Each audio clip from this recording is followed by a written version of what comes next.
Hello student, हम पढ़ रहे हैं प्राचीन इतिहास। प्राचीन इतिहास का ये नेक्स्ट लेक्चर है। नेक्स्ट लेक्चर में हम चर्चा करेंगे ऋग्वैदिक काल का सामाजिक जीवन, यानी कि उनका जो सामाजिक जीवन था वो किस प्रकार का था ऋग्वैदिक काल में। इससे पहले के वीडियो में हमने ऋग्वैदिक काल के राजनीतिक संगठन के बारे में हमने चर्चा की थी कि किस तरीके से राजनीतिक संगठन हुआ करता था, यानी कि जो राजा का जो चुनाव है वो कौन करती थी, प्रजा मिलकर करती थी, और जो राजा जो है प्रजा की रक्षा किया करता था और प्रजा उसके बदले में गिफ्टहार और गिफ्ट वगैरह दिया करती थी। ये हमने पिछले के वीडियो में हमने देखा था। और कुछ 5 जन थे जिनको हम पंचजन के नाम से भी जाना जाता है, जैसे अनु, ध्रुव, पुरु, यदु, तुर्वस के नाम से हमने इसमें चर्चा की थी। और 10 राग युद्ध का वर्णन भी हमें राजनीतिक संगठन में हमने देखा था। अब हम देखते हैं सामाजिक जीवन के बारे में। तो सामाजिक जीवन की यदि हम बात करें, इस काल के समाज का अधिकार क्या था? अधिकार था परिवार। तो परिवार था तो जिसका प्रमुख पिता होता था या बड़ा भाई होता था, यानी कि जैसे आज का जो परिवार है तो परिवार हम बड़ा बना, जैसे बड़ा, जैसे हमारे पापा उनको बड़ा मानते हैं, ठीक है। तो उस टाइम पे भी या तो पिता होता था, पिता अगर नहीं है तो बड़ा भाई जो परिवार का आधार मानते थे। और इन पिता और बड़ा भाई को हम बोलते थे कुलप या गृहपति, यानी घर का पति उसको कहा जाता था। और प्राय जो है पिता और परिवार के मध्य मधुर संबंध होते थे, यानी कि पिता और जो परिवार होता था उनके बीच में अच्छे खासे संबंध हुआ करते थे। जैसे आज के दौर में हम देख लेते हैं, जैसे परिवार का जो मुखिया होता था, जैसे पिता को मानते हैं, तो उन दोनों के बीच में संबंध अच्छे हुआ करते थे।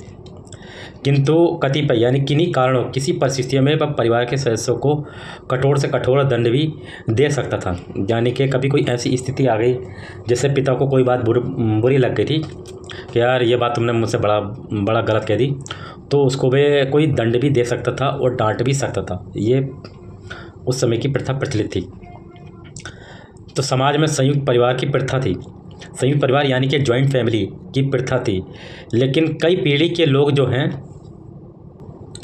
सगे संबंधी एक साथ रहते थे। कई पीढ़ी के जो लोग हैं जो सगे संबंधी होते थे वो एक साथ रहते थे।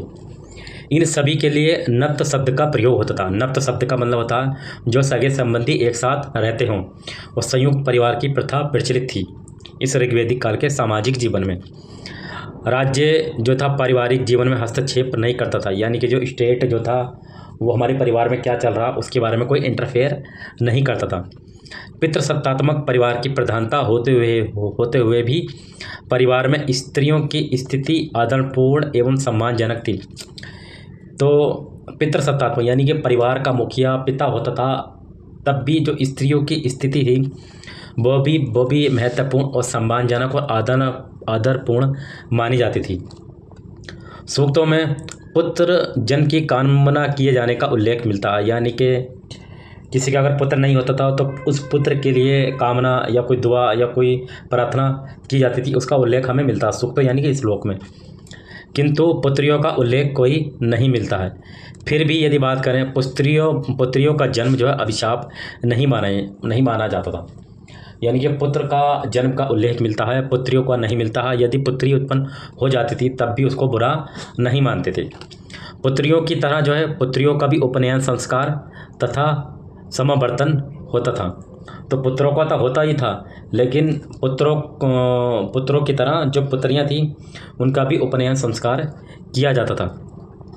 तो ऋग्वेद में अनेक विदुषी स्त्रियों का उल्लेख मिलता है। विदुषी मतलब जो बुद्धिमान स्त्री होती हैं, जो चालाक होती हैं, जो काफ़ी इंटेलिजेंट होती हैं, उन विदुषी स्त्रियों का उल्लेख इस ऋग्वेद में मिलता है। जैसे जिन्होंने कतिपय सूक्तों यानी कि मंत्रों की रचना की है, जो बुद्धिमान स्त्री हैं इन्होंने मंत्रों की रचना की है, इनका उल्लेख हमें मिलता है। जैसे उन स्त्रियों के नाम है अपाला, घोषा, लोपामुद्रा, विश्वारा, सिक्ता, सची, पोलोमी।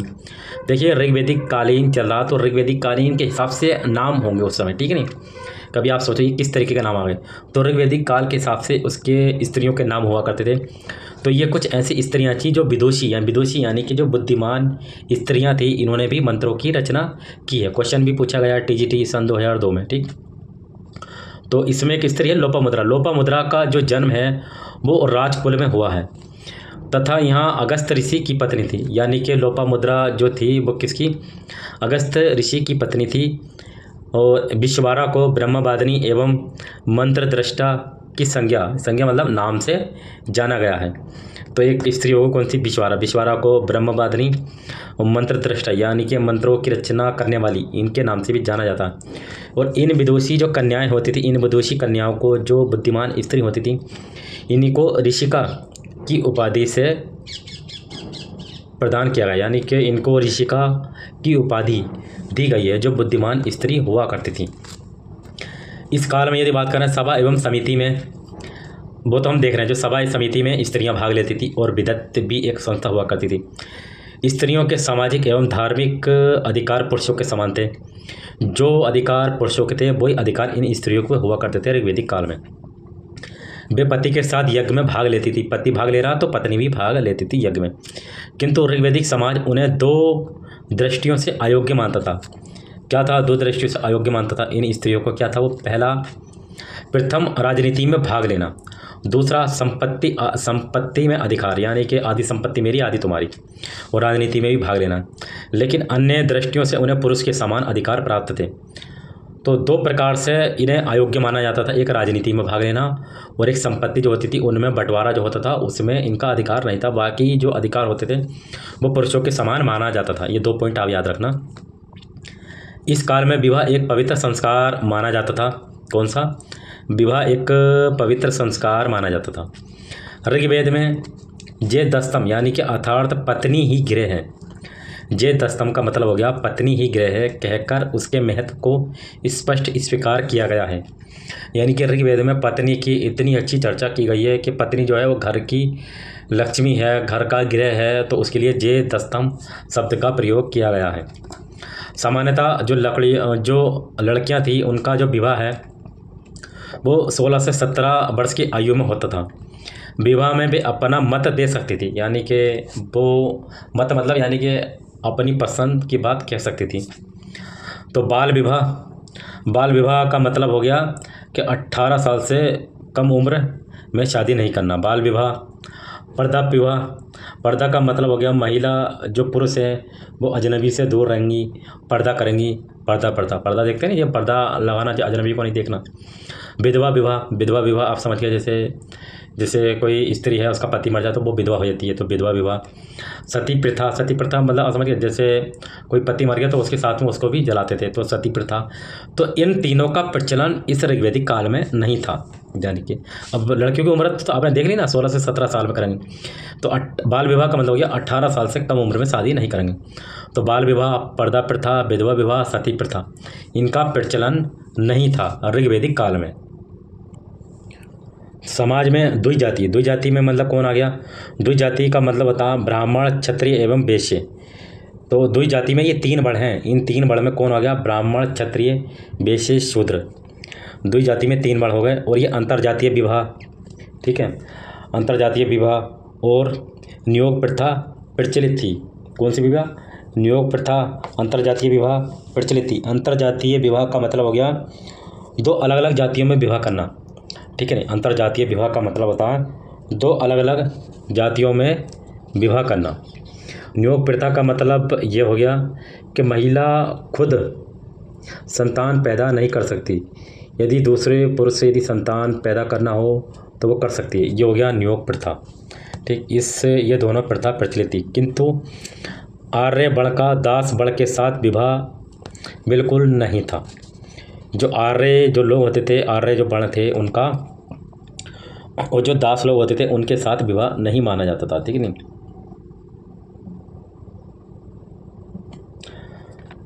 और जो जीवन पर्यंत यानी कि जीवन भर जो स्त्री कुमारी रहती थी उनको हम क्या कहते थे? अमाजू कहा जाता था, जो जीवन भर स्त्री कुमारी रहती थी। कन्या की विदाई के समय जो उपहार एवं गिफ्ट दिए जाते थे एवं दृष्टि दिए जाते थे उन्हें बहतू की संज्ञा दी गई है। बहतू का मतलब हो गया जो गिफ्ट वगैरह दिए जाते थे, ठीक है, ये बात आप याद रखना। ऋग्वेद में वर्ण शब्द का उल्लेख मिलता है। इसमें वर्ण शब्द रंग के अर्थ में तथा कहीं कहीं व्यवसाय चयन के अर्थ में प्रयोग हुआ है। प्रारंभिक ऋग्वैदिक समाज 3 वर्णों में विभाजित था, जैसे ब्रह्मा, क्षत्रिय, वैश्य में विभाजित था। ये वर्गीकरण जातिगत या जन्मजात न होकर कर्म के आधार पर ऋग्वेद के 9वें मंडल के एक सूक्त में ऋषि कहता है। तो ये आपने देख लिया। जन्मजात न होकर कर्म के आधार पर इनका वर्णन किया गया है। इन तीनों वर्णों का मतलब होता है द्विजाति। द्विजाति मतलब कौन हो गया? ब्राह्मण, क्षत्रिय, वैश्य, शूद्र में कोई कठोरता नहीं थी। एक ही परिवार के लोग ब्रह्मा, क्षत्रिय और विश्य यानी कि वैश्य हो सकते थे। उदाहरण के लिए हम बताएं, ऋग्वेद के 9वें मंडल के एक सूक्त में एक ऋषि कहता है कि मैं कवि हूँ, मेरे पिता वैद्य हैं तथा मेरी माता अन्न पीसने वाली हैं। साधन भिन्न हैं परंतु सभी धन की कामना करते हैं। तो जैसे पिता वैद्य हो गए तो ये भी पैसे कमाते हैं, माता चक्की चलाती हैं, ये भी पैसे कमाती हैं। तो दोनों के साधन अलग अलग हैं, लेकिन ये भी धन की कामना कर रही हैं, ये भी धन की कामना कर रही हैं। तो यही बात इसमें बताई गई है। स्पष्ट है कि व्यवसाय आनुवंशिक नहीं थे, यानी कि व्यवसाय सेम नहीं हुआ करते थे। संभवतः आर्यों ने अनार्यों को परास्त, यानी कि आर्यों ने अनार्यों को हरा करके उन्हें अपनी सामाजिक संगठन में स्थान दिया, जिसे कालांतर में शूद्र नाम से चौथे वर्ण की उत्पत्ति हुई है। तो शूद्र 3 वर्ण तो आपने पहले देख लिए, ब्राह्मण, क्षत्रिय, वैश्य और शूद्र। शूद्र लोग कौन हो गए? वही हो गए जो अनार्य लोग थे। इन अनार्यों को आर्य बनाया गया तो इनको शूद्र के नाम से जाना जाता, तो चौथे वर्ण की उत्पत्ति हुई। इस शूद्र शब्द का सर्वप्रथम उल्लेख हमें ऋग्वेद के 10वें मंडल के पूर्व सूक्त में हमें मिलता है। इसी सूक्त में चारों वर्णों की उत्पत्ति का सर्वप्रथम उल्लेख भी मिलता है। तो चारों वर्ण आ गए, क्षत्रिय, ब्राह्मण, वैश्य और शूद्र। ये चारों वर्णों की उत्पत्ति एक विराट पुरुष के विभिन्न अंगों से बताई गई है। ये वर्ण व्यवस्था का प्राचीनतम उल्लेख है, किंतु इस समय तक व्यवसाय में जटिलता नहीं आई थी। एक वर्ण जन्मजात न होकर व्यवसाय पर आधारित था। तो ये वर्ण जन्मजात न होकर व्यवसाय पर आधारित था। ये हमने देखा कि पिता वैद्य थे, माता अन्न पीसने वाली थी, तो व्यवसाय क्या आनुवंशिक नहीं हुआ करता था। इस काल के समाज में जो दास प्रथा थी उसका प्रचलन था। दास प्रथा का मतलब हो गया आदमी के हाथ ही शोषण करना। ठीक, शोषण करना, जैसे आदमी का शोषण कर रहा है, जैसे आदमी अपने घर पे नौकर लगा के उससे काम करवा रहा है, उसका शोषण कर रहा है, ज़्यादा काम कर रहा है। तो ये दास प्रथा प्रचलित थी ऋग्वैदिक काल में। तो क्या चीज़ प्रचलित नहीं थी? बाल विवाह, पर्दा प्रथा, विधवा विवाह, सती प्रथा। ये 4 बातें आप याद रखना, ऋग्वैदिक काल में इनका प्रचलन नहीं था। कौन सा? बाल विवाह, पर्दा प्रथा, विधवा विवाह, सती प्रथा। दास प्रथा का प्रचलन था। दास की तुलना में दासियों का उल्लेख अधिक मिलता है, यानी कि दास कम मिलते हैं तो दास या ज़्यादा, यानी कि स्त्रियों का उल्लेख अधिक मिला है। यानी कि स्त्री जो है वो ज़्यादा काम करती थी, यानी कि नौकरानी के तौर पर घरों में। तो दासों का केवल घरेलू कार्यों के लिए होता था, इनका उपयोग आर्थिक उत्पादकों में नहीं था। ऋग्वेद में दास के साथ साथ दस्यु शब्द का भी उल्लेख मिलता है। ये यहाँ के मूल निवासी थे जिन्हें अनार्य की संज्ञा दी गई है। तो दास के साथ साथ दस्यु कौन थे? ये अनार्य लोग थे। और ये अनार्य जो थे आर्यों के प्रबल शत्रु हुआ करते थे। ऋग्वेद में अनार्यों को अब्राह्मण मतलब वेदों को ना मानने वाला, जो अनार्य थे वो वेदों को नहीं मानते थे, तो इन अब्राह्मण, अयजवन यज्ञ न करने वाला, अदेवयु देवताओं में श्रद्धा न रखने वाला, यानी कि देवताओं को न मानने वाला, अनास नासिका रहित अर्थात चपटी नाक वाले एवं मृदवाचा कटुवाणी वाले जैसे शब्दों से संबोधित किया गया है। तो ये लोग अनार्य जो लोग थे वही थे जो आर्यों के प्रबल शत्रु थे, जिन्हें जैसे वेदों को नहीं मानेंगे, यज्ञ नहीं करेंगे, देवताओं को नहीं मानेंगे, नाक चपटी होगी इनकी, और इनकी जो भाषा होगी बहुत कटु और अक्खड़ वाली भाषा होगी। ये वो लोग होते थे। अब बात कर लें आर्य जो थे शाकाहारी एवं मांसाहारी दोनों होते थे। शाकाहारी का आशय जो है वो हो गया अनाज, फल, सब्जी एवं तिलहन से, जबकि दूध, दही एवं घी आदि पशु उत्पाद था जिसका आर्य सेवन करते थे। ऋग्वेद में एक स्थान पर दूध में पकी हुई खीर का उल्लेख मिलता है। तो ऋग्वेद में खीर का भी उल्लेख मिलता है, और इस खीर को ऋग्वेद में जो वर्ड यूज़ किया गया उस वर्ड को बोलते हैं क्षीर पकोदन। क्षीर पकोदन का नाम दिया गया है, जो कि सत्तू को दही में मिलाकर कर्म नामक खाद्य पदार्थ तैयार किया जाता था, जो कि दलिया को यवागु कहा गया है। इस काल में नमक एवं मछली का प्रयोग नहीं होता था। तो ये पॉइंट आपको याद रखने, बीच में नमक का प्रयोग नहीं होता था, यानी कि खाना क्या था, फीका खाते होंगे, फीका, ठीक।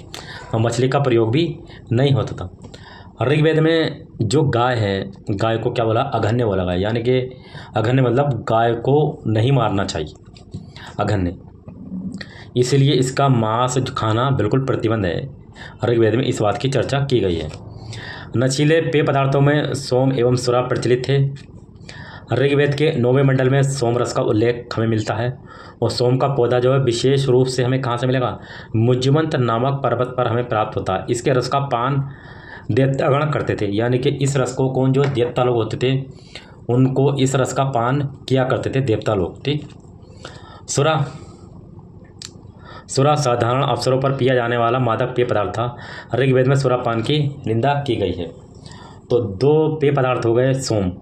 सोम भी मुज्जमंत नामक चोटी से प्राप्त होता था और देवता लोग इनको पीते थे। और सुरा जो है एक जैसे शराब मान लो इस तरीके का था, लेकिन ऋग्वेद में इसकी निंदा की गई है। आर्यों के जो वस्त्र हैं वो सूती, ऊनी एवं मृगचर्म आदि से बनाए जाते थे। तो इनके कपड़े किससे हो गए, सूती से हो गए और ऊन से हो गए, और मृग यानी कि हिरन के चमड़े से बनाए जाते थे। ऊन की प्राप्ति के लिए कांधार की जो भेड़ें थी वो ज़्यादा प्रसिद्ध होती थी।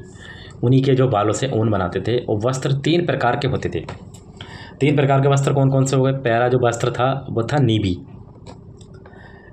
ऋग्वेद में बोलेंगे अधोवस्त्र, यानी कि ये कमर के नीचे पहना जाता था। कमर के नीचे पहना जाता था नीबी। ठीक। अगला जो वस्त्र हो गया बासस जिसको हम बोलते हैं उत्तरीय, ये कमर के ऊपर पहना जाता था। कमर के नीचे हो गया नीबी अधोवस्त्र, और कमर के ऊपर जो पहना जाएगा वो बासस उत्तरीय। और एक अधिवासत द्रापी, ये शरीर को ऊपर से ढकने वाला वस्त्र था। ये पूरे शरीर पे ढका जाता था। ठीक। जो संभवतः चादर या ओढ़नी होती थी। पुरुष पगड़ी उछनी पहनते थे। तो नीबी कमर के नीचे पहने जाने वाला वस्त्र, बासस कमर के ऊपर पहने जाने वाला वस्त्र, और अधिवासत ये पूरे शरीर पर ढकते थे, जैसे कोई चादर हो गई या कोई सोल वगैरह हो गई। और पुरुष पगड़ी पहनते थे, जिनको हम क्या बोलते थे, उष्णीश बोलते थे। इस काल के लोगों को वस्त्रों की सिलाई कढ़ाई का ज्ञान था। तो वस्त्र थे तो सिलाई कढ़ाई भी हुआ करती थी। स्त्री एवं पुरुष दोनों आभूषण यानी कि आभूषण पहनते थे। कुछ लोग छुरे से दाढ़ी मूछ भी बनवाते थे, यानी कि शेव बनाने की भी प्रथा प्रचलित थी। तो उस समय नाई लोग भी होते होंगे जो दाढ़ी मूछ बनाया करते थे। ऋग्वेद में नाई को वक्ता या बाप्त की संज्ञा प्रदान की गई है। ऋग्वेद में आर्यों के मनोरंजन के अनेक साधन थे तथा रथ दौड़, घुड़दौड़, पासा खेलना, जुआ खेलना, नृत्य एवं संगीत आदि ये ऋग्वेद में मनोरंजन के साधन थे। एक बार आप फिर देख लेते हैं। जैसे रथ हो गया, दौड़, घुड़दौड़, पासा खेलना, जुआ खेलना, नृत्य, संगीत आदि। ऋग्वेद में एक स्थान पर ज्वारी पुत्र को पिता द्वारा डांटा जाने का उल्लेख हमें मिलता है। तो एक पुत्र है वो जुआ खेल रहा है, तो पुत्र जो जुआ खेला तो बाप उसको डांट रहा, इसका उल्लेख भी हमें मिलता है। और वाद्य यंत्रों में जैसे बीड़ा है, दुंदुरबी है, करकरी है एवं बांसुरी आदि के बजाने का उल्लेख हमें मिलता है। तो ये हमने सामाजिक जीवन देखा ऋग्वेदिक काल में। अब इसके बाद में हम नेक्स्ट वीडियो में बढ़ेंगे ऋग्वेदिक कालीन का जो आर्थिक जीवन है उसके बारे में चर्चा करेंगे। तो सामाजिक जीवन में हमने देखा किस तरीके से जो स्त्रियां थी वो भी मतलब विदुषी यानी कि बुद्धिमान हुआ करती थी। तो उन्होंने भी मंत्रों की रचना की है। और इसमें जो गाय को अगण्य कहा गया है, और कुछ बाल विवाह, प्रताप विवाह, विधवा विवाह, सती प्रथा इनका प्रचलन नहीं था। वो अंतर्जातीय विवाह, नियोग प्रथा इसकी प्रचलन थी। और दास प्रथा का उल्लेख हमें मिलता है, जो इनका जो घरों में जाकर काम किया करती थी। इस बात की चर्चा की गई है। तो नेक्स्ट वीडियो हम ऋग्वेदिक कालीन का आर्थिक जीवन के बारे में चर्चा करेंगे। चलिए, थैंक्स।